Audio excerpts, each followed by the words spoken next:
Pag dumadating ang pagsubok, mayroong payo ang Diyos. 4:12 ng unang Pedro. Mga minamahal, huwag kayong mangagtaka tungkol sa mahigpit na pagsubok sa inyo na dumarating sa inyo upang kayo'y subukin na waring ang nangyayari sa inyo'y di karaniwang bagay, kundi kayo'y mga galak sapagkat kayo'y mga karamay sa mga hirap ni Kristo upang sa pagkahayag ng kanyang kaluwalhatian naman ay mga galak kayo ng malabis na galak. Talagang ang Diyos ay sumusubok sa tao. Pag nasubok ka, it is for your advantage. Pagkatapos na mapatunayan ng Diyos na mahal mo siya, wala ka ng problema. Mamahalin ka rin niya, bigyan ka niya ng mabuting asawa, bigyan ka niya ng mabuting anak. Nakasulat kasi yun 19:14 ng Kawikaan. Bahay at mga kayamanan ay minamana sa mga magulang, ngunit ang mabait na asawa ay galing sa Panginoon. Kung mahal ka ng Diyos, bibigyan ka niya ng matinong asawa, di ba? Ng matitinong anak. Bibigyan ka niya ng kailangan mo sa araw-araw. Pagka mahal ka ng Diyos, ililigtas ka niya sa mga masasama. Ay nang bentahin ng nasubok ka ng Diyos. Kaya pag dumarating ang pagsubok, harapin mo, kapatid. Paano mo malalaman kung yung pagsubok ba ng Diyos o tukso ni Satanas? Ito yon. Unang Korinto, Kapitulo 10, versikulo 13. Hindi dumating sa inyo ang anumang tukso, kundi yaong matitiis ng tao. Datapwat tapat ang Diyos na hindi niya itutulot na kayo'y tuksuhin ng higit sa inyong makakaya, kundi kalakip din ng tukso ay gagawin naman ang paraan ng pag-ilag upang ito'y inyong matiis. Ang Diyos hindi papayag na tuksuhin tayo ng higit sa makakaya natin. Ibig sabihin, ang Diyos pa rin ang may kapangyarihan para pagbawalan niya si Satanas na manunukso. Kasi ang manunukso si Satanas Lucas 4:1. At si Jesus na puspos ng Espiritu Santo ay bumalik mula sa Jordan at inihatid ng Espiritu sa ilang. Sa loob ng 40 araw na tinutukso ng Diablo at hindi siya kumain ng anuman ng mga araw na yaon. Ang manunukso, kapatid, ang Diablo Biyak kita ng halimbawa ng tukso, no? May asawa ka na. Tutuksoin ka sa Satanas. Papakilala sa yung babae o lalaki na para sa tingin niya mas maganda kaysa sa yung asawa. Yun ang mga tukso Papagawain ka ng mali. Pero ang Diyos hindi nanunukso ng ganun. Basahin natin ang Santiago.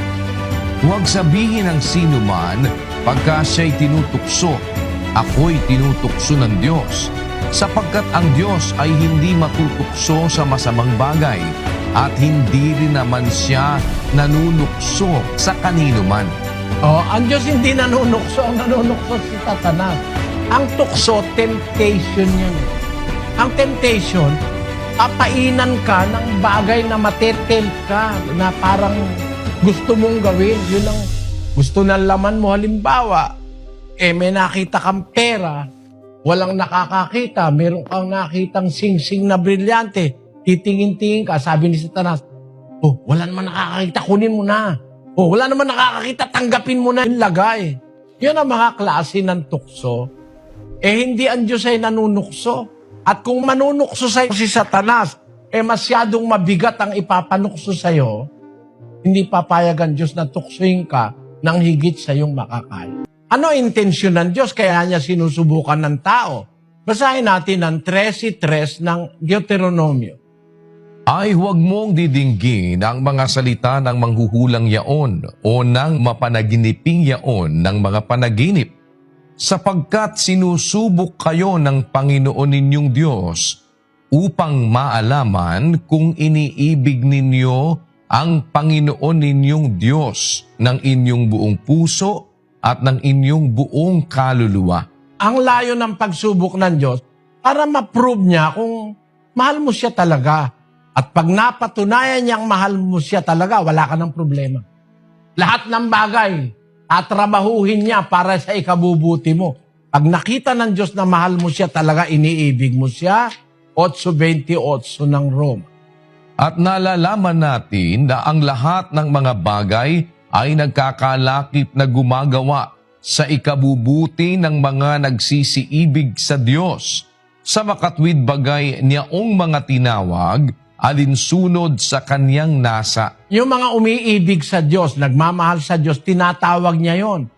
At pagka ikaw ay napatunayan ng Diyos na iniibig mo siya dahil nasubo ka na niya, nalalaman ka natin, sabi ni Pablo, na lahat ng bagay nagkakalakip gumagawa sa ikabubuti ng nagsisiibig sa Diyos. E pag minahal ka ng may-ari ng lahat ng bagay, wala ka ng problema. Wala ka ng alalahanin kasi mahal ka ng Diyos eh. Pwede niyang iligtas ka sa mga disgrasya. Pwede ka iligtas sa masamang kapwa-tao. Pwede ka niyang iligtas sa mga iba-ibang masasama sa buhay. Ano? Kasi iniibig ka niya, magagawa niya na ang lahat ng bagay magkakasamang gumawa lakip-lakip para sa ikabubuti mo. Kaya tayo sinusubok ng Diyos.